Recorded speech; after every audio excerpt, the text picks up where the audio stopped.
اللهم صل على محمد وعلى آل محمد كما صليت على إبراهيم وعلى آل إبراهيم إنك حميد مجيد. اللهم بارك على محمد وعلى آل محمد كما باركت على إبراهيم وعلى آل إبراهيم إنك حميد مجيد. أما بعد فإن خير الحديث كتاب الله وخير السنن سنن محمد صلى الله عليه وسلم وشر الأمور محدثاتها وكل محدثة بدعة وكل بدعة ضلالة. أيها الإخوان والأخوات، أوصيكم عباد الله وإياي أولا بتقوى الله. رب اشرح لي صدري ويسر لي أمري واحلل عقدة من لساني يفقهوا قولي. أعوذ بالله من الشيطان الرجيم. بسم الله الرحمن الرحيم. إنما المؤمنون الذين إذا ذكر الله وجلت قلوبهم وإذا تليت عليهم آياته زادتهم إيمانا وعلى ربهم يتوكلون. يا أيها الذين آمنوا اتقوا الله حق تقاته ولا تموتن إلا وأنتم مسلمون. يا أيها الذين آمنوا اتقوا الله وقولوا قولا سديدا يصلح لكم أعمالكم ويغفر لكم ذنوبكم ومن يطع الله ورسوله فقد فاز فوزا عظيما. സ്നേഹാദരണീയരായ സഹോദരന്മാരെ, സഹോദരിമാരെ, അള്ളാഹുവിൻ്റെ നിയമവിധികൾ പാലിച്ച് ജീവിക്കാൻ ജീവിതത്തിലുടനീളം പരിശുദ്ധ ഖുർആനിൻ്റെയും പ്രവാചക വചനങ്ങളുടെയും സാരോപദേശങ്ങൾ കഴിയുന്നത്ര ജീവിതത്തിൽ പകർത്താൻ എപ്പോഴും ശ്രദ്ധ പുലർന്ന് എപ്പോഴും ജാഗ്രതയോടെ നിലകൊള്ളുന്ന ഭയഭക്തിയുള്ള വിശ്വാസികളായിരിക്കാൻ ശ്രദ്ധയുണ്ടാകണമെന്ന് എന്നെയും നിങ്ങളെയും ഓർമ്മപ്പെടുത്തുന്നു. റബ്ബ് സുബ്ഹാനഹു വ തആല ഈമാനോടുകൂടി ജീവിച്ചു മരിക്കാൻ നാളെ അള്ളാഹുവിൻ്റെ സച്ചരിതരായ അടിമകളോടൊപ്പം ജന്നാത്തുൽ ഫിർദൗസിൽ പ്രവേശിക്കാൻ നമുക്ക് അവർക്കും സൗഭാഗ്യം നൽകുമാറാകട്ടെ. സത്യവിശ്വാസികൾ എന്ന നിലയിൽ വളരെയേറെ കരുതലോടെ ജീവിക്കാൻ ശ്രദ്ധ പുലർത്തുന്നവരാണ് നമ്മളെല്ലാം. കഴിഞ്ഞ ഒരു മാസക്കാലം ഓരോ വർഷവും നമ്മിലേക്ക് എത്തുന്ന ആ പരിശുദ്ധ മാസത്തിൻ്റെ പ്രയോജനം പരമാവധി നേടിയെടുക്കാനുള്ള ബദ്ധപ്പാടിലുമായി അത് കഴിയുന്നത്ര ലഭ്യമാക്കി എന്ന ഉറപ്പോടും ധന്യതയോടും കൂടിയാണ് പുതിയൊരു വർഷത്തിലേക്ക് അല്ലെങ്കിൽ പുതിയൊരു അവസരത്തിലേക്ക് നമ്മൾ കടന്നു വന്നിട്ടുണ്ട്. നമ്മുടെ ജീവിതത്തിലും നമ്മുടെ കർമ്മങ്ങളിലും നമ്മുടെ ഇടപാടുകളിലുമൊക്കെ വളരെയേറെ സൂക്ഷ്മത പാലിച്ചു കഴിയുന്നത്ര നല്ല നിലയിൽ നമ്മുടെ ഉത്തരവാദിത്വം നിർവഹിച്ചു അല്ലാഹുവിൽ നിന്ന് പരമാവധി പ്രതിഫലം നേടിയെടുക്കാൻ ആഗ്രഹിക്കുന്നവരാണല്ലോ നമ്മളെല്ലാം. അതിനുവേണ്ടി നമ്മൾ ചെയ്യുന്ന കർമ്മങ്ങളെല്ലാം ഗുണകരമായി മാറണം. അതെല്ലാം നന്മയുടെ തുലാസിലേക്ക് തൂക്കമുണ്ടാക്കുന്നവയാകണം എന്ന അദമ്യമായ ആഗ്രഹമാണ് ഈ സൂക്ഷ്മതയിലേക്ക് നമ്മളെ പ്രേരിപ്പിക്കുന്നത്. പക്ഷേ ദൗർഭാഗ്യകരമെന്ന് പറയട്ടെ, സത്യവിശ്വാസികൾ എന്നതിൽ അഭിമാനം കൊള്ളുന്ന ഞാനും നിങ്ങളും ഉൾപ്പെടെയുള്ള മനുഷ്യരിൽ നല്ലൊരു ശതമാനം ആളുകൾ എങ്ങനെയൊക്കെയോ കടമ നിറവേറ്റുന്ന രീതിയിലുള്ള ഒരു ജീവിതവുമായിട്ടാണ് മുന്നോട്ട് പോകുന്നത് എന്ന് പറഞ്ഞാൽ ആരും എന്നെ കുറ്റപ്പെടുത്തേണ്ടതില്ല. അതൊരു അതിശയോക്തിയുമല്ല. സ്വയം ഞാനും നിങ്ങളുമൊക്കെ നമ്മുടെ പ്രവർത്തനത്തെയും ജീവിതത്തെയും ഒക്കെ കുറിച്ച് പരിശോധിച്ചാൽ സ്വയം നമുക്ക് മനസ്സിലാക്കാൻ കഴിയുന്ന നിഷ്പക്ഷമായ വിലയിരുത്തലിൽ നമ്മുടെ മനസ്സാക്ഷിക്ക് മുന്നിൽ നമുക്ക് ബോധ്യപ്പെടുന്ന കാര്യങ്ങളാണ്. ഒരു യാന്ത്രികമായ പ്രവർത്തന രീതിയിലേക്കാണ് ആരാധനാ കർമ്മങ്ങളിൽ പോലും നമ്മൾ പോയിക്കൊണ്ടിരിക്കുന്നത് എന്ന് പറയുന്നത് ഒട്ടും അവാസ്തവമല്ല എന്ന് നമ്മൾ മനസ്സിലാക്കണം. പലപ്പോഴും നമ്മളൊക്കെ നമ്മുടെ പ്രവർത്തനങ്ങൾ യാന്ത്രികമായി അങ്ങനെ ചെയ്തു പോവുകയാണ്. ഒരു കടമ നിറവേറ്റുന്നു, നമ്മുടെ നാടൻ ഭാഷയിൽ പറഞ്ഞ കടത്തിരിക്കൽ എന്ന് പറയും. ആ രീതിയിൽ എങ്ങനെയൊക്കെ നിർവഹിച്ച് മുന്നോട്ട് പോകുന്ന ഒരു അവസ്ഥയിലാണ് ഞാനത് സൂചിപ്പിക്കുന്നത്. നമ്മുടെ കർമ്മങ്ങൾ, പ്രത്യേകിച്ച് ആരാധനാ കർമ്മങ്ങളിലെങ്കിലും സൂക്ഷ്മത പുലർത്താൻ ഹൃദയശുദ്ധിയോടുകൂടി നിഷ്കളങ്കമായി ഇഖ്ലാസോടുകൂടി അള്ളാഹുവിന്റെ മുന്നിൽ നമ്മുടെ ആരാധനകളെങ്കിലും അർപ്പിക്കാൻ നമ്മിൽ എത്ര പേർക്ക് കഴിയുന്നുണ്ട് എന്ന് ചോദിച്ചാൽ വളരെ നിസ്സാരമായ മറുപടിയാണ് നമുക്ക് ലഭിക്കുക. ഏറ്റവും ഭയഭക്തിയോടുകൂടി എളിമയോടുകൂടി നിർവഹിക്കേണ്ട കർമ്മങ്ങളിൽ പോലും പലപ്പോഴും ഒരുതരം അലസത നമ്മളെ കീഴടക്കിയിരിക്കുന്നു എന്ന് വേണമെങ്കിൽ പറയാം. പരിശുദ്ധ ഖുർആനിൽ സൂറത്തുൽ കഹ്ഫിൽ വെള്ളിയാഴ്ചകളിൽ നമ്മൾ ഓതുന്ന ഒരു സൂറത്താണ്.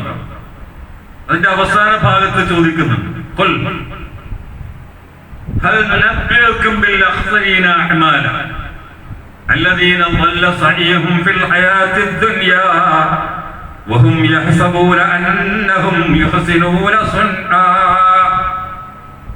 നബിയെ അവരോട് പറയുക, അൽ നനബ്ബിഉകും ബിൽ അഖ്സരീന അഅമാല, കർമ്മങ്ങളൊക്കെയും നഷ്ടപ്പെട്ടു പോയ ആളുകളെ കുറിച്ച് നിങ്ങൾക്ക് ഞാൻ പറഞ്ഞു തരട്ടെയോ?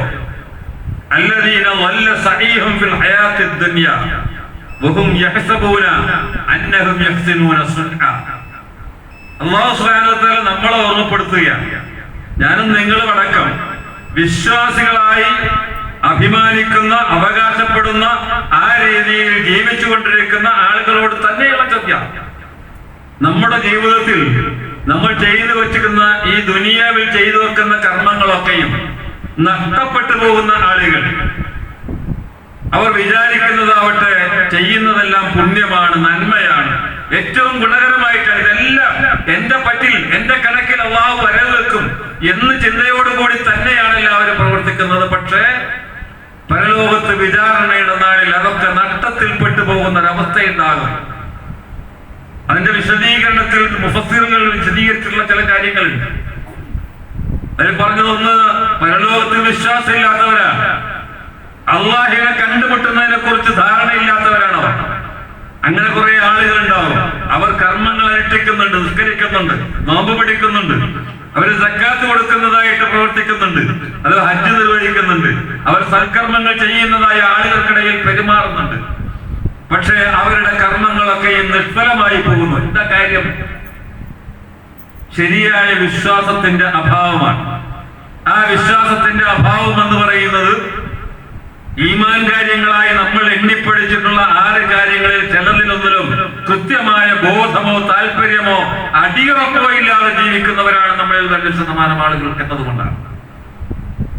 ഈമാൻ കാര്യം നമ്മൾ പഠിച്ചിട്ടുണ്ടല്ലോ. അതിൽ 5-ാമത്തെയും 6-ാമത്തെയും കാര്യം എന്താ? അള്ളാഹുവിൽ അന്ത്യദിനത്തിലുള്ള വിശ്വാസം, നന്മ തിന്മകൾ അള്ളാഹുവിന്റെ തീരുമാനപ്രകാരമാണെന്നുള്ള വിശ്വാസം. നമ്മുടെ ജീവിതത്തിൽ അങ്ങനെ ഒരു തീരുമാനം ഉണ്ടാകുമെന്ന ഉറപ്പോടുകൂടി ജീവിക്കുന്ന എത്ര പേരുണ്ട് നമ്മൾ ആലോചിച്ച് നോക്കുക. അള്ളാഹുവിന്റെ തീരുമാനപ്രകാരമാണ് ഈ ലോകത്ത് സംഭവിക്കുന്ന എല്ലാ കാര്യങ്ങളും. എന്റെ ജീവിതത്തിൽ ഉണ്ടാകുന്ന ഗുണവും ദോഷവും, എനിക്കുണ്ടാകുന്ന നന്മയും തിന്മയും, എനിക്കുണ്ടാകുന്ന എല്ലാ തരത്തിലുള്ള പ്രതിസന്ധികളും പടച്ചവൻ തീരുമാനിച്ചതാണ് എന്ന ബോധ്യത്തിൽ അതിനനുസൃതമായി അത്തരം സന്ദർഭങ്ങളിൽ പരിശുദ്ധ ഖുർആനിന്റെയും പ്രവാചക വചനങ്ങളുടെയും അധ്യാപനങ്ങൾക്കനുസരിച്ച് ദുനിയാവിന്റെ താല്പര്യങ്ങളെ മാറ്റിവെച്ച് ജീവിക്കാൻ തയ്യാറാവുന്ന എത്ര പേർ നമ്മിൽ ഉണ്ടാകുമെന്ന് പരിശോധിക്കുമ്പോ വളരെ ദയനീയമായിരിക്കും ഉത്തരം. ഞാൻ സൂചിപ്പിക്കുന്നത് നമ്മുടെ പ്രവർത്തനങ്ങൾ ആത്മാർത്ഥമായി അല്ലാഹുവിൽ തവക്കുൽ ചെയ്തുകൊണ്ട് അടിയുറപ്പോടുകൂടി പ്രവർത്തിക്കുന്നവയായിരിക്കണം. അതിൽ ഏറ്റവും പ്രധാനപ്പെട്ട ഒരു കാര്യം നമ്മുടെ പ്രവർത്തന കർമ്മങ്ങൾ, ആരാധനകളെങ്കിലും ഖുശൂഅോടുകൂടി നിർവഹിക്കാൻ നമുക്ക് കഴിയണം. ഭയഭക്തിയോടുകൂടി, എളിമയോടുകൂടി, ഏറ്റവും ഗുണകരമായി അല്ലാഹുവിന് പൂർണ്ണമായും വശംവദനായിക്കൊണ്ട് അല്ലാഹുവിന്റെ മുമ്പിൽ പൂർണ്ണമായി സമർപ്പിച്ചുകൊണ്ട് ജീവിക്കാൻ കഴിയണം. ഇത് ഖാലഹു റബ്ബുഹു അസ്ലിം. ഇബ്രാഹിം നബി അലൈഹി സ്വലാത്തു വസ്സലാമിനോട് ചോദിച്ചല്ലോ, പറഞ്ഞല്ലോ, അല്ലാഹുവിനെ നീ കീഴ്പ്പെടുക, അല്ലാഹുവിനെ സമ്പൂർണ്ണമായി നീ കീഴ്പ്പെടുക എന്ന് നിന്റെ അദ്ദേഹത്തിന്റെ രക്ഷിതാവ് പറഞ്ഞ സന്ദർഭം.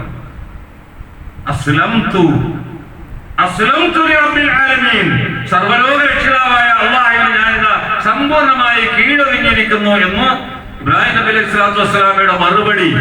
അത് ഖുർആനിലെ ഒരു ആയത്ത് പൂർത്തീകരിക്കാൻ വേണ്ടി പഠിപ്പിച്ചതല്ല. അത് ഞാനും നിങ്ങളും അടക്കം വരാനിരിക്കുന്ന സത്യവിശ്വാസികളുടെ സമൂഹത്തിലുള്ള മുഴുവൻ ആളുകളും തങ്ങളുടെ ജീവിതത്തിന്റെ ലക്ഷ്യമായി, ജീവിതത്തിന്റെ ഏറ്റവും വലിയ ആപ്തവാക്യമായി സ്വീകരിക്കേണ്ട ഒന്നാണ്. അസ്ലംതു ലിറബ്ബിൽ ആലമീൻ. അല്ലാഹുവിനെ പൂർണ്ണമായും വിശ്വസിച്ചിരിക്കുന്നു, കീഴൊതുങ്ങിയിരിക്കുന്നു, അല്ലാഹുവിനെ സമ്പൂർണ്ണമായി സമർപ്പിച്ചിരിക്കുന്നു. അല്ലാഹുവിന്റെ മുമ്പിൽ എന്റെ ഹൃദയത്തെ പൂർണ്ണമായും നിശബ്ദമാക്കിക്കൊണ്ട്, പൂർണ്ണമായും അല്ലാഹുവിനെ വഴങ്ങിക്കൊണ്ട് ഞാനിതാ പ്രവർത്തിക്കുന്നു എന്ന ബോധ്യത്തോടു കൂടി നിൽക്കാൻ നമുക്ക് കഴിയണം. വിനയമുണ്ടാവണം, താഴ്മയുണ്ടാവണം. റബ്ബിന്റെ മുമ്പിൽ ശുദ്ധമായ ഹൃദയത്തോടു കൂടി നിൽക്കാൻ നമുക്ക് കഴിയണം. ശുദ്ധമായ മനസ്സോടുകൂടി, ശുദ്ധമായ പ്രകൃതിയോടുകൂടി അല്ലാഹുവിന്റെ മുന്നിൽ ഇബാദത്ത് എടുക്കാൻ നമുക്ക് കഴിയണം. എന്നെ സൂചിപ്പിക്കുന്നത് പലപ്പോഴും നമ്മുടെയൊക്കെ പ്രവർത്തനങ്ങൾ, നമസ്കാരം പോലും യാന്ത്രികമായി പോവുക. വിചാരണയുടെ നാളിൽ നമുക്കറിയാം, വിചാരണയുടെ നാളിൽ ഒന്നാമതായി നമ്മൾ ചോദ്യം ചെയ്യപ്പെടുന്ന നമസ്കാരത്തിന്റെ പേരിലാണ്. ആ നമസ്കാരം പോലും സ്വീകാര്യമായിട്ടില്ല എങ്കിൽ, അത് ചെയ്തതല്ല നഷ്ടത്തിലാണെങ്കിൽ പിന്നെ എവിടെയാണ് നമ്മൾ രക്ഷപ്പെടുക എന്ന് നമ്മൾ ആലോചിച്ച് നോക്കുക. ഖുശൂഅ് എന്ന് പറയുന്നത് താഴ്മയോടുകൂടി നമസ്കാരം ഉൾപ്പെടെയുള്ള ആരാധനകളിൽ നമ്മുടെ ഹൃദയത്തിലുണ്ടാകുന്ന ഏറ്റവും വലിയ വിനയപൂർണമായ കീഴൊതുക്കമാണ്. ഖിയാമുൽ ഖൽബി ബൈന യദൈ റബ്ബി ബിൽ ഖുദൂഇ വസൽ. ഇബ്നു ഖയ്യിം റഹ്മഹുല്ലാഹ് പറഞ്ഞു, നിങ്ങൾ വിനയത്തോടുകൂടി, താഴ്മയോടുകൂടി റബ്ബിന്റെ മുമ്പിൽ ശുദ്ധമായ ഹൃദയത്തോടു കൂടി നിലകൊള്ളുക. അതാണ് നിങ്ങൾക്ക് ഏറ്റവും ഗുണകരമായ കർമ്മം. നിങ്ങളുടെ ആരാധനകൾ, നിങ്ങളുടെ ഇബാദത്തുകൾ സ്വീകരിക്കാനുള്ള മാർഗം അതാണ്. അതുപോലെ തന്നെ ഇബ്നു റജബ് റഹ്മത്തുള്ളാഹി പറഞ്ഞു, അസ്റുൽ ഖുശൂഅ് എന്ന് പറയുന്നത് ലീനുൽ ഖൽബി വറക്കതി വസുകൂനി. അല്ലാഹുവിന്റെ മുമ്പിൽ ലാളിത്യത്തോടുകൂടി, അടക്കത്തോടുകൂടി ഹൃദയം പൂർണ്ണമായും റബ്ബിലേക്ക് സമർപ്പിച്ച് മടങ്ങുക എന്നതാണ് ഖുശൂഅ് കൊണ്ട് അർത്ഥമാക്കുന്നത്. ആ നിലയിൽ നമസ്കരിക്കാനെങ്കിലും നമുക്ക് കഴിയുന്നുണ്ടോ? നമ്മുടെ ആരാധനകൾ, നമ്മുടെ പ്രവർത്തനങ്ങൾ, നമ്മുടെ കർമ്മങ്ങൾ, അത് അല്ലാഹുവിന്റെ മുമ്പിൽ പൂർണ്ണമായ മനസ്സോടുകൂടി സമർപ്പിക്കാൻ നമുക്ക് കഴിയുന്നുണ്ടോ? നമ്മൾ ആലോചിക്കേണ്ട ഒരു കാര്യം, നമ്മളെ എപ്പോഴും ശല്യപ്പെടുത്താനും ശ്രദ്ധിച്ചുകൊണ്ടിരിക്കുന്ന, അതിനുവേണ്ടി വ്രതമെടുത്തിരിക്കുന്ന ഒരാളുണ്ടല്ലോ, പിശാച്. ആ പൈശാചിക സ്വാധീനം എപ്പോഴും നമ്മളെ പിടിച്ചു വലിച്ചുകൊണ്ടിരിക്കും. അത് വിശ്വാസികളുടെ മുമ്പിലാ വരിക. അവിശ്വാസികളുടെ, നിഷേധികളുടെ, ബഹുദൈവ വിശ്വാസികളുടെ മുമ്പിലൊന്നും പിശാചിന്, ഇബ്ലീസിന് വലിയ കാര്യമായ പണിയൊന്നുമില്ലല്ലോ. അവൻ പണിയെടുക്കുന്നത് വിശ്വാസികളുടെ മുമ്പിലാണ്, നമസ്കരിക്കുന്നവന്റെ അടുത്താണ്, ഇബാദത്തുകൾ നിർവഹിക്കുന്നവന്റെ സമീപത്താണ് പിശാച് എപ്പോഴും പ്രവർത്തിച്ചു കൊണ്ടിരിക്കുക. ഇവനെ എങ്ങനെ ഇതിൽ നിന്ന് മുടക്കാം? ആ മുടക്കുന്നതിനിടക്കാണ് നമ്മുടെ കർമ്മങ്ങളൊക്കെ പാഴാകാനുള്ള സന്ദർഭങ്ങൾ ഉണ്ടാകുന്നത്. നമ്മുടെ പ്രവർത്തനങ്ങളിൽ നമ്മൾ സൂക്ഷ്മത പാലിക്കുന്നില്ല എങ്കിൽ, ശ്രദ്ധ പുലർത്തുന്നില്ല എങ്കിൽ, ദുനിയാവിന്റെ ബഹുമുഖമായ പ്രവർത്തനങ്ങളിലേക്ക്, ബഹുമുഖമായ കാര്യങ്ങളിലേക്ക് നമ്മുടെ ശ്രദ്ധയെ വ്യതിചലിപ്പിച്ചു കൊണ്ടുപോകാൻ എപ്പോഴും പിശാച് നമ്മോട് ഒപ്പി നിൽക്കാൻ തയ്യാറാണ്. അതെപ്പോഴും നമ്മുടെ ചുറ്റുമുണ്ടാവും, നമ്മുടെ സന്നിധിയിലുണ്ടാവും. ആ പിശാചിനെ ഒഴിവാക്കി റബ്ബിന്റെ സന്നിധിയിലേക്ക് പൂർണ്ണമായും മനസ്സ് സമർപ്പിക്കാൻ കഴിയാതെ ഒരു ഇബാദത്തും നമ്മിൽ നിന്ന് സ്വീകരിക്കപ്പെടുകയില്ല എന്ന് നമ്മൾ മനസ്സിലാക്കേണ്ട ഒരു കാര്യമാണ്. പ്രവാചകന്മാർ നമുക്ക് പഠിപ്പിച്ചു തന്നത് അതുകൊണ്ടില്ല. നമ്മൾ മാത്രമല്ല, നമ്മള് വലിയ ഇബാദത്തുകളൊന്നും ഇല്ലാത്ത, വലിയ പുണ്യവാന്മാരില്ലാത്ത ആളുകളാണ്. അതൊക്കെ പ്രവാചകന്മാർ അതെല്ലാം നിർവഹിച്ചിട്ടുണ്ട് എന്ന് പറയാനല്ലോ. അവരും നമുക്ക് കാണിച്ചു തന്നത് ഇതേ മാർഗമാണ്. അവരും ഈ ഭയത്തോടുകൂടി, പേടിയോടുകൂടി അവർ അള്ളാഹുവിന്റെ അടുക്കൽ ഏറ്റവും ഉന്നതരായത് അവരുടെ പ്രവർത്തനങ്ങളിലൂടെയാണ്. ഇന്നഹും കാനൂ യുസാരിഊന ഫിൽ ഖൈറാത്തി വയദ്ഊന റഗബൻ വറഹബൻ വകാനൂ ലനാ ഖാശിഈൻ. തീർച്ചയായും അവർ ആ പ്രവാചകന്മാർ നബിമാർ ഉത്തമ കാര്യങ്ങൾക്ക് ധൃതി കാണിക്കുകയും ആശിച്ചുകൊണ്ടും പേടിച്ചുകൊണ്ടും നമ്മോട് പ്രാർത്ഥിക്കുകയും ചെയ്തവരുമായിരുന്നു. അവർ നമ്മോട് താഴ്മ കാണിക്കുന്നവരുമായിരുന്നു, വിനയം കാണിക്കുന്നവരുമായിരുന്നു. അതാണ് പ്രവാചകന്മാരുടെ ശ്രേഷ്ഠത. ആ പ്രവാചകന്മാർ അവരുടെ ചരിത്രം പരിശുദ്ധ ഖുർആനിലൂടെ നമുക്ക് പഠിപ്പിച്ചു തരുന്നു. അവരുടെ ജീവിത ശൈലി പിന്തുടരാനാണ് അള്ളാഹുവിന്റെ പ്രവാചകൻ മഹാനായ അഷ്റഫുൽ ഹഖ് റസൂലുള്ളാഹി സ്വല്ലല്ലാഹു അലൈഹി വസല്ലമ നമുക്ക് വിട്ടേച്ചു പോയ പരിശുദ്ധ ഖുർആനും പ്രവാചക ചര്യയും, ആ ചര്യ മുറുകെ പിടിക്കാൻ നമ്മൾ ബാധ്യസ്ഥരാണ് എങ്കിൽ ആ ചര്യയിൽ ഉൾപ്പെട്ടതാണ് നമ്മുടെ കർമ്മങ്ങളിലുള്ള സൂക്ഷ്മത, നമ്മുടെ കർമ്മങ്ങളിലുള്ള വിനയം, നമ്മുടെ കർമ്മങ്ങളിലുള്ള കീഴുതങ്ങൾ, നമ്മുടെ കർമ്മങ്ങളിലുള്ള സമ്പൂർണമായ സമർപ്പണം. അത് നമ്മൾ സ്വീകരിക്കാനുള്ളതാണ്, നമുക്ക് പാടി പറയാനുള്ളതല്ല, നമുക്ക് ആളുകളുടെ മുന്നിൽ ഊറ്റം കൊള്ളാനുള്ളതല്ല. ഇങ്ങനെയൊക്കെയാണ് പ്രവാചകൻ ജീവിച്ചത്, ഇങ്ങനെയൊക്കെയാണ് പ്രവാചകൻ പറഞ്ഞത് എന്ന് പറഞ്ഞ് ആവേശം കൊള്ളാനല്ല, മറിച്ച് പ്രവാചകൻ എന്താണോ കാണിച്ചു തന്നത് അതൊക്കെയും ജീവിതത്തിൽ പകർത്തുക എന്നത്, അതിന്റെ കർമ്മങ്ങളിൽ ഇബാദത്തുകളിൽ ഏറ്റവും സൂക്ഷ്മമായി പ്രവാചകനെ പിൻപറ്റുക എന്നതാണ് നമ്മിൽ അർപ്പിക്കപ്പെട്ട ഏറ്റവും വലിയ ഉത്തരവാദിത്വം. സത്യവിശ്വാസികൾ ആ നിലയിൽ ജീവിക്കുന്നവർക്കാണ്, ആ നിലയിൽ പ്രവർത്തിക്കുന്നവർക്കാണ് ഏറ്റവും ഗുണകരമായ പര്യവസാനം ഉണ്ടാവുക.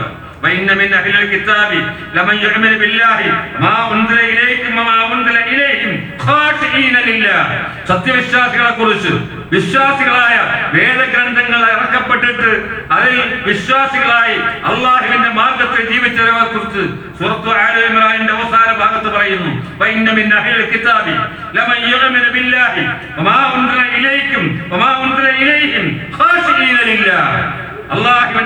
അള്ളാഹുവിന്റെ വേദഗ്രന്ഥം, ആ വേദഗ്രന്ഥം അവതരിപ്പിക്കപ്പെട്ട ജനവിഭാഗങ്ങളിൽ ഒരു കൂട്ടം ആളുകളുണ്ട്. അവർ അള്ളാഹുവിനും അവർക്ക് അവതരിപ്പിക്കപ്പെട്ടതിലും നിങ്ങൾക്ക് അവതരിപ്പിക്കപ്പെട്ട വേദഗ്രന്ഥത്തിലും പൂർണ്ണമായും വിശ്വസിക്കുന്നവരാണ്. അവർ അള്ളാഹുവിനോട് താഴ്മയുള്ളവരുമായിരുന്നു. അവർ തുച്ഛമായ വിലക്ക് അള്ളാഹുവിന്റെ വചനങ്ങൾ വിൽക്കുകയില്ലായിരുന്നു. അങ്ങനെ അവരെ കുറിച്ച് മഹത്തായ വചനങ്ങൾ അല്ലാഹു സുബ്ഹാനഹു വ തആല ഖുർആനിലൂടെ വിശദീകരിക്കുമ്പോൾ പറഞ്ഞത് അവർ താഴ്മയുള്ളവരായിരുന്നു, അവർ ഖുശൂഉള്ളവരായിരുന്നു, അവർ വിനയം കാണിക്കുന്നവരായിരുന്നു എന്നാണ്. ആ ഖുശൂ കൃത്യമായി നമ്മുടെ ജീവിതത്തിന്റെ എല്ലാ രംഗത്തും, എല്ലാ തരത്തിലുള്ള ഇബാദത്തുകളിലും, ദാനധർമ്മം നിർവഹിക്കുന്നിടത്ത് പോലും പ്രകടനപരത ഒഴിവാക്കി, ജനങ്ങളെ കാണിക്കാൻ വേണ്ടിയുള്ള പ്രവർത്തനം ഒഴിവാക്കി, ഖുശൂവോടുകൂടി പടച്ചവനെ പേടിച്ചുകൊണ്ട് അള്ളാഹുവിന്റെ മാർഗത്തിൽ അള്ളാഹുവിന്റെ തൃപ്തിക്ക് വേണ്ടി ഞാൻ ഇത് ചെയ്യുന്നു എന്ന ബോധ്യത്തോടു കൂടി തന്നെയാണ് ദാനധർമ്മം പോലും നിർവഹിക്കേണ്ടത് എന്ന് സത്യവിശ്വാസികളെ ഓർമ്മപ്പെടുത്തുന്നുണ്ട് പരിശുദ്ധ ഖുർആൻ. തീർച്ചയായും ആ ഒരു മാർഗം നമ്മുടെ ജീവിതത്തിന് ഗുണകരമാണ് എന്ന ബോധ്യം എനിക്കും നിങ്ങൾക്കും ഉണ്ടാവണം. ഖുശൂഉൽ ഹഖീഖി അത് ഹൃദയത്തിൽ ഉണ്ടാകേണ്ട ഒന്നാണ്. ഖുശൂഉൽ ഹഖീഖി ഹൃദയത്തിനുള്ളിൽ ഉറഞ്ഞു നിൽക്കേണ്ട, നിറഞ്ഞു നിൽക്കേണ്ട, അടിയുറപ്പോടുകൂടി ഉണ്ടായിരിക്കേണ്ട ഒരു കാര്യമാണ്. അതുപോലെ തന്നെ ഖുശൂഉൽ മുസന്നഅ അതും നമ്മുടെ ഹൃദയത്തിൽ, നമ്മുടെ കർമ്മങ്ങളിൽ വ്യക്തമായി പ്രകടിപ്പിക്കേണ്ട, കർമ്മങ്ങളിൽ പൂർണ്ണമായും ഉണ്ടായിരിക്കേണ്ട ഒരു സ്വഭാവമാണ്. അതേ രീതിയിൽ ജീവിക്കാൻ എനിക്കും നിങ്ങൾക്കും കഴിയുന്നിടത്താണ് തീർച്ചയായും നമ്മൾ വിജയശ്രീലാളിതരായി മാറുക. നമ്മുടെ കർമ്മങ്ങൾ നാളെ അള്ളാഹുവിന്റെ കണക്ക് പുസ്തകത്തിൽ എണ്ണപ്പെട്ടതായി, പ്രതിഫലാർഹമായി എഴുതപ്പെട്ടതായി, കനം തോന്നുന്നതായി മാറുക എന്നത് നമ്മൾ മനസ്സിലാക്കേണ്ടത്.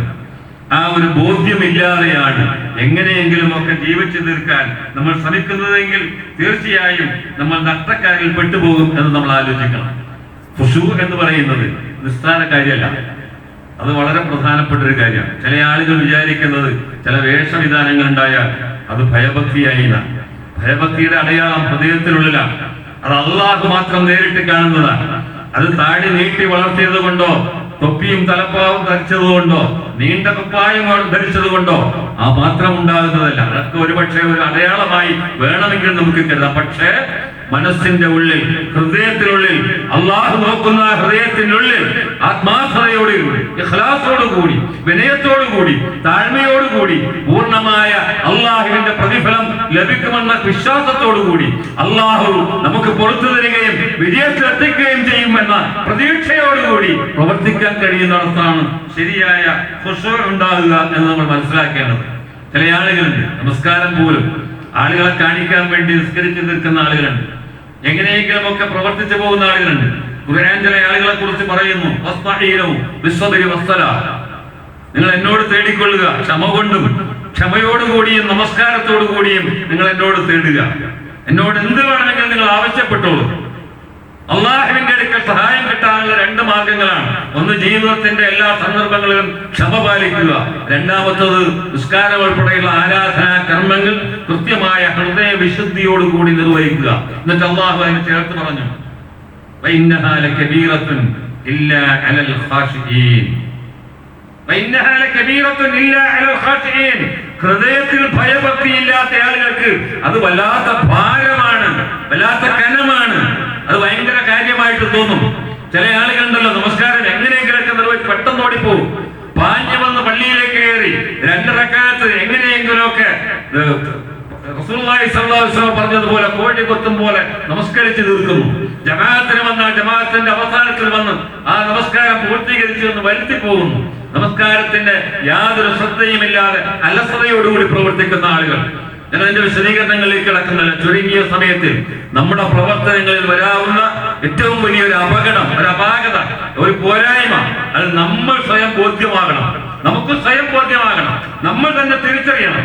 ഒരാളും എന്റെ നമസ്കാരത്തെ കുറിച്ച് എന്നോടൊന്നും അറിയില്ല. കാരണം ഞാനിവിടെ കാലങ്ങളായി നിസ്കരിക്കുന്ന ആളാണ്. ഞാനിവിടെ കാലങ്ങളായി ഇസ്ലാഹി പ്രസ്ഥാനത്തിന്റെ പ്രവർത്തന രംഗത്തുള്ള ആളാണ്.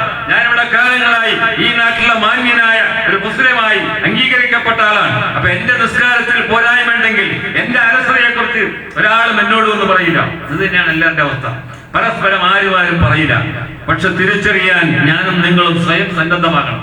നമ്മുടെ ജീവിതത്തെ കുറിച്ച്, നമ്മുടെ പ്രവർത്തനത്തെ കുറിച്ച്, നമ്മുടെ ഇടപെടലുകളെ കുറിച്ച്, നമ്മുടെ വിശ്വാസത്തെ കുറിച്ച് ശരിയായ ബോധ്യം എനിക്കും നിങ്ങൾക്കും ഉണ്ടാകാത്തിടത്തോളം കാലം മറ്റുള്ളവർ തിരുത്തി തരാൻ വരുന്നത് വരെ കാത്തിരിക്കാതെ, അള്ളാഹുവിന്റെ മുമ്പിൽ നഷ്ടത്തിന്റെ കണക്കുള്ള ആ പുസ്തകം ഹാജരാക്കുന്നത് വരെ കാത്തിരിക്കാതെ, അള്ളാഹു നമുക്ക് അനുവദിച്ചു തന്നിട്ടുള്ള മരണം വരെയുള്ള ജീവിത സമയം അത് ഗുണകരമായി ഉപയോഗപ്പെടുത്തിക്കൊണ്ട് അള്ളാഹുവിന്റെ മാർഗത്തിൽ, അള്ളാഹുവിന്റെ ഈ ലോകത്ത് അള്ളാഹു നമുക്ക് വിശദീകരിച്ചു തന്നിട്ടുള്ള ആയത്തുകൾ, ഉദാഹരണങ്ങൾ, ദൃഷ്ടാന്തങ്ങൾ അത് മനസ്സിലാക്കിക്കൊണ്ട് അള്ളാഹുവിനുള്ള വിശ്വാസം അടിയുറപ്പിച്ചുകൊണ്ട് അതിൽ അള്ളാഹുവിൽ തവക്കൽ ചെയ്തുകൊണ്ട് പൂർണ്ണമായും അള്ളാഹുവിനെ ഫലമേൽപ്പിച്ചുകൊണ്ട് വരും വരായികൾ എന്തായാലും സർവശക്തനായ റബ്ബുൽ ഇസ്സത്തിന്റെ തീരുമാനമാണത് എന്ന ബോധ്യത്തോടു കൂടി ജീവിക്കാൻ കഴിയുന്നിടത്താണ് തീർച്ചയായും നമുക്ക് വിജയമുണ്ടാവുക.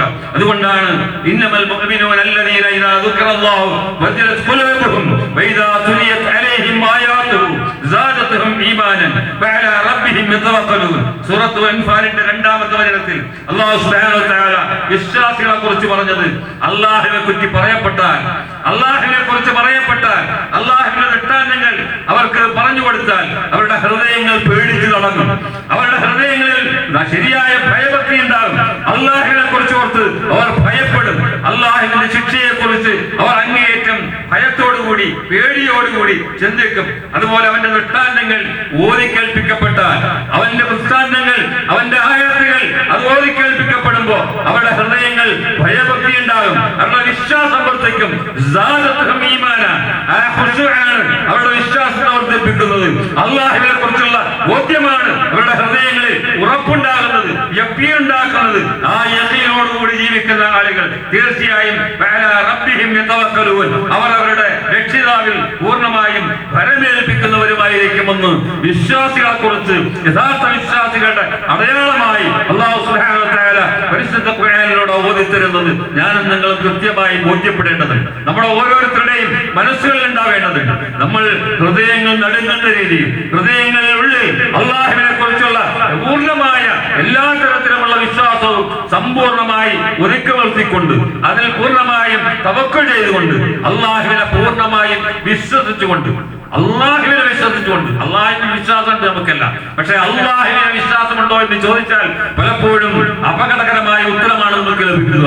ഞാൻ സൂചിപ്പിക്കുന്നു, അള്ളാഹുവിനെ പൂർണ്ണമായും വിശ്വസിക്കുന്ന രീതിയിൽ സത്യവിശ്വാസികളായി ജീവിക്കാൻ, കർമ്മങ്ങൾ പൂർണ്ണമായും ഖുശൂഅോടുകൂടി നിർവഹിക്കാൻ കഴിയുന്നവരായി മാറണം. അല്ലാഹു സുബ്ഹാനഹു വ തആല ആ നിലയിൽ ശരിയായ ഭയഭക്തിയുള്ള മുത്തഖീകളും മുത്തഖികളും മുസ്ലിങ്ങളും മുഅ്മിനുകളുമായി മാറാൻ അല്ലാഹു നമുക്ക് ഏവർക്കും സൗഭാഗ്യം നൽകുമാറാവട്ടെ. അൽഹംദുലില്ലാഹി റബ്ബിൽ ആലമീൻ الصلاة والسلام على رسول الله الأمين وعلى آله وأصحابه الفائزين برضا الله اتقوا الله عباد الله. അള്ളാഹുവിൽ യഥാർത്ഥ ഭയഭക്തിയോടുകൂടി നിലകൊള്ളാൻ ശ്രദ്ധയുണ്ടാകണമെന്നും ഒരിക്കൽ കൂടി ഓർമ്മപ്പെടുന്നു. സത്യവിശ്വാസികളുടെ ഇബാദത്തുകളടക്കം എല്ലാ കർമ്മമേഖലകളിലും ശരിയായ ഭയഭക്തിയോടുകൂടിയും അച്ചടക്കത്തോടുകൂടിയും ആത്മാർത്ഥതയോടുകൂടിയും നിലകൊള്ളുക എന്നത് നമ്മുടെ ഏറ്റവും വലിയ ജീവിത ലക്ഷ്യത്തിന് അത്യന്തം അനിവാര്യമാണ് എന്നതാണ് ഞാനിവിടെ സൂചിപ്പിച്ചത്. അതോടൊപ്പം ഒരു കാര്യം ഈ തരുണത്തിൽ സൂചിപ്പിക്കാനുള്ളത്, വരുന്ന വെള്ളിയാഴ്ച നമ്മുടെ രാജ്യത്ത് ഒരു വലിയ തെരഞ്ഞെടുപ്പ് നടക്കുക. പുതിയ ലോക്സഭ ഇന്ത്യ രാജ്യമായി ഭരിക്കണമെന്ന് തീരുമാനിക്കുന്നതിനുള്ള ഒരു തെരഞ്ഞെടുപ്പാണ്. ഇന്ന് നമ്മുടെ അയൽ സംസ്ഥാനമായ തമിഴ്നാട്ടിലടക്കം ഏതാണ്ട് 100ഓളം 100 മണ്ഡലങ്ങളിൽ തെരഞ്ഞെടുപ്പിന്റെ തുടക്കം കുറിക്കുന്നുണ്ട്. അടുത്ത വെള്ളിയാഴ്ചയാണ് നമ്മുടെ സംസ്ഥാനത്ത് നടക്കുന്നത്. വെള്ളിയാഴ്ച തെരഞ്ഞെടുപ്പ് വെച്ചതിന്റെ ദുരുദ്ദേശം തന്നെ നമുക്ക് എല്ലാവർക്കും അറിയാം. ഞാൻ അതിന്റെ വിശദീകരണങ്ങളിലേക്കൊന്നും പോകുന്നില്ല. പക്ഷെ ഈ രാജ്യം വളരെയേറെ നിർണായകമായ പ്രതിസന്ധി നിറഞ്ഞ ഒരു ഘട്ടത്തിലാണ് ഈ തെരഞ്ഞെടുപ്പിനെ നേരിടുന്നത്. ഈ തെരഞ്ഞെടുപ്പിൽ വളരെ പ്രധാനമായ ഒരു ചോദ്യം, ഞാനും നിങ്ങളുമൊക്കെ ഇപ്പോൾ ഇവിടെ സന്നിഹിതരായിക്കൊണ്ട് ഈ ജുമാ നമസ്കാരം നിർവഹിക്കുന്നത് അടക്കമുള്ള സ്വതന്ത്രമായ നമ്മുടെ വിശ്വാസപരമായ ജീവിതത്തിന് പോലും ഭംഗമുണ്ടാക്കുന്ന രീതിയിൽ, അതെല്ലാം ഇല്ലാതാക്കുന്ന രീതിയിലുള്ള പ്രവർത്തനങ്ങളും പ്രഖ്യാപനങ്ങളുമായി രാഷ്ട്രീയ പ്രവർത്തനം നടത്തുന്ന ചില ആളുകളാണ് ഇന്ന് ഇന്ത്യ രാജ്യം ഭരിച്ചുകൊണ്ടിരിക്കുന്നത്. മതേതര ജനാധിപത്യ സംവിധാനം ഈ രാജ്യത്ത് അതിന്റെ ഭരണഘടനയിൽ ഉറപ്പു നൽകുന്നത് കൊണ്ടാണ് നമ്മളൊക്കെ ഇന്നിവിടെ സമ്മേളിച്ചിരിക്കുന്നത്. അതിന്റെ മൗലിക അവകാശങ്ങളിൽ ഈ രാജ്യത്തെ ഓരോ പൗരനും അവർക്ക് ഇഷ്ടപ്പെട്ട വിശ്വാസം സ്വീകരിക്കാനും അതിന്റെ കർമ്മങ്ങൾ അനുഷ്ഠിക്കാനും ആ വിശ്വാസത്തിനനുസരിച്ച് ജീവിക്കാനും ആ വിശ്വാസം മറ്റുള്ളവർക്കിടയിൽ പരസ്യമായി പ്രബോധനം ചെയ്യാനും ഓരോ പൗരനും പൂർണ്ണ സ്വാതന്ത്ര്യം നൽകുന്ന ഒരു ഭരണഘടനാ വകുപ്പിന്റെ വെളിച്ചത്തിലാണ് നമ്മളെല്ലാവരും ഇന്ന് സ്വതന്ത്രമായി മുസ്ലിങ്ങളായി നമ്മുടെ വ്യക്തിപരവും സാമൂഹികവുമായ കാര്യങ്ങളിലെല്ലാം ഇസ്ലാമിക വിധികൾക്കനുസരിച്ച് പ്രവർത്തിച്ചുകൊണ്ട് ജീവിക്കുന്നു. അതില്ലായ്മ ചെയ്യുമെന്ന പരസ്യ പ്രഖ്യാപനം നാളുകളായി നമ്മുടെ രാജ്യത്ത് ഉയർന്നിട്ടുണ്ട്. എന്ന് മാത്രമല്ല, അതിനനുസരിച്ച പല കാര്യങ്ങളും ഔദ്യോഗിക സംവിധാനങ്ങൾ ഉപയോഗിച്ചുകൊണ്ട് നടത്തിക്കൊണ്ടിരിക്കുകയാണ്. പല വകുപ്പുകളിലും മാറ്റിത്തിരുത്തലുകൾ ഉണ്ടായി. ഈ രാജ്യത്തെ ഒരു ന്യൂനപക്ഷ സമൂഹത്തിന് അവകാശമായി കൊടുത്തിരുന്ന 370 വകുപ്പ്, ആ വകുപ്പ് തന്നെ എടുത്തു കളഞ്ഞുകൊണ്ട് ഭരണഘടനാ വിരുദ്ധമായ പ്രവർത്തനങ്ങൾ തങ്ങളുടെ ഏറ്റവും വലിയ മുഖമുദ്രയാക്കി കൊണ്ടു നടക്കുന്ന ആളുകൾ അധികാരമുറപ്പിക്കാൻ ശ്രമിക്കുന്ന ഒരു കാലഘട്ടത്തിലാണ് നമ്മളൊക്കെ ഈ തെരഞ്ഞെടുപ്പിനെ നേരിടുന്നത്. നമുക്ക് ഏറ്റവും പ്രധാനപ്പെട്ട കാര്യം ഏതെങ്കിലും ഒരു രാഷ്ട്രീയ കക്ഷിയോടോ ഏതെങ്കിലും രാഷ്ട്രീയ പ്രസ്ഥാനത്തോടോ ഉള്ള ചായ്വോ എതിർപ്പോ അല്ല, മറിച്ച് ഇന്ന് നിലനിൽക്കുന്ന മതേതര ജനാധിപത്യ ഭരണഘടനാ സംവിധാനം ഈ രാജ്യത്തെ എല്ലാ വിഭാഗം ജനങ്ങൾക്കും അവരുടേതായ വിശ്വാസത്തിൽ അടിയുറച്ചു നിന്നുകൊണ്ട് ജീവിക്കാൻ കഴിയുന്ന സ്വതന്ത്രമായ ഒരു ഭരണ സംവിധാനം ഈ നാട്ടിൽ നിലനിൽക്കണം. ആ രീതിയിലുള്ള ഒരു ഭരണം ഈ നാട്ടിൽ ഉണ്ടാകണം എന്ന ആഗ്രഹമാണ് നമ്മൾ വിശ്വാസികൾ എന്ന നിലയിൽ നമുക്കിടയിൽ ഉണ്ടാകണം. ആ വിശ്വാസത്തിന് ഏതെങ്കിലും തരത്തിലുള്ള കോട്ടം തട്ടിയാൽ ഒരുപക്ഷെ സാമൂഹ്യ രാഷ്ട്രീയ നിരീക്ഷകർ വിലയിരുത്തിയതുപോലെ ഇനിയൊരു തെരഞ്ഞെടുപ്പോ ഇനിയൊരു ജനാധിപത്യ സംവിധാനമോ ഈ നാട്ടിൽ ഉണ്ടാകാതിരിക്കാനുള്ള അവസ്ഥയാണ് വന്നു ചേരുക. അതുകൊണ്ട് എനിക്ക് പ്രിയമുള്ള സഹോദരന്മാരോടും സഹോദരിമാരോടും പറയാനുള്ളത്, നമ്മൾ ഈ അവസരം ഗുണകരമായി വിനിയോഗിക്കണം. വെള്ളിയാഴ്ച ആയതുകൊണ്ട് മറ്റു തടസ്സങ്ങളൊന്നും നമുക്കില്ല. നമുക്ക് ജുമുഅ നിർവഹിക്കാനും അതിന് പോകാനുള്ള സംവിധാനമുണ്ട്. രാവിലെ 7 മണി മുതൽ വൈകിട്ട് 5 മണി വരെയുള്ള സമയത്തിനടക്കാണ് വോട്ട് ചെയ്യേണ്ടത്. ഈ വോട്ട് ആരെങ്കിലുമൊക്കെ ജയിച്ചോളും, ആരെങ്കിലുമൊക്കെ പ്രവർത്തിച്ചോട്ടെ, നമുക്കതിൽ കാര്യമില്ല എന്ന് ചിന്തിച്ച് മാറി നിൽക്കാനുള്ള അവസരമല്ല. ഇത് നമ്മുടെ മുന്നിൽ വന്ന ഒരുപക്ഷെ അവസാനത്തെ ബസ്സായിരിക്കാം. അത് ആ ബസ് പിടിക്കാൻ, അത് ഗുണകരമായി ഉപയോഗപ്പെടുത്താൻ, ഈ സംവിധാനം നിലനിർത്താൻ നമുക്ക് നാളെയും നമ്മുടെ തലമുറകൾക്കും ഇങ്ങനെ പള്ളികൾ ഉണ്ടാക്കാൻ, പള്ളികളിൽ ഒത്തുചേരാൻ, പള്ളികളിൽ നമ്മുടെ ഇബാദത്തുകൾ നടത്താൻ, നമ്മുടെ ഇസ്ലാമികമായ പ്രബോധനം നിർവഹിക്കാൻ കഴിയുന്ന ഒരു അന്തരീക്ഷം ഈ രാജ്യത്ത് നിലനിൽക്കണമെങ്കിൽ ഈ സംവിധാനത്തെ ശക്തിയോടുകൂടി നിലനിർത്താനുള്ള പ്രവർത്തനം, ആ ഉത്തരവാദിത്വം നമ്മുടെ കയ്യിലുള്ള ഏറ്റവും വലിയ ആയുധമാണ് ഈ വോട്ട് എന്ന് മനസ്സിലാക്കിക്കൊണ്ട് അത് അന്നേ ദിവസം ഒരു കാരണവശാൽ മറ്റൊരു കാര്യത്തിനും പോകാതെ അത് ഉപേക്ഷ വരുത്താതെ നിർവഹിക്കണമെന്നാണ് വിനയപൂർവ്വം എനിക്ക് അഭ്യർത്ഥിക്കാനുള്ളത്. സർവശക്തനായ റബ്ബുൽ ഇസ്സത്ത് ഇസ്ലാമിക സമൂഹത്തിന് അന്തസ്സോടുകൂടി ആത്മാഭിമാനത്തോടുകൂടി നിലനിൽക്കാൻ കഴിയുന്ന ഒരു അവസരം ഈ രാജ്യത്ത് സംജാതമാക്കി തരുമാറാവട്ടെ.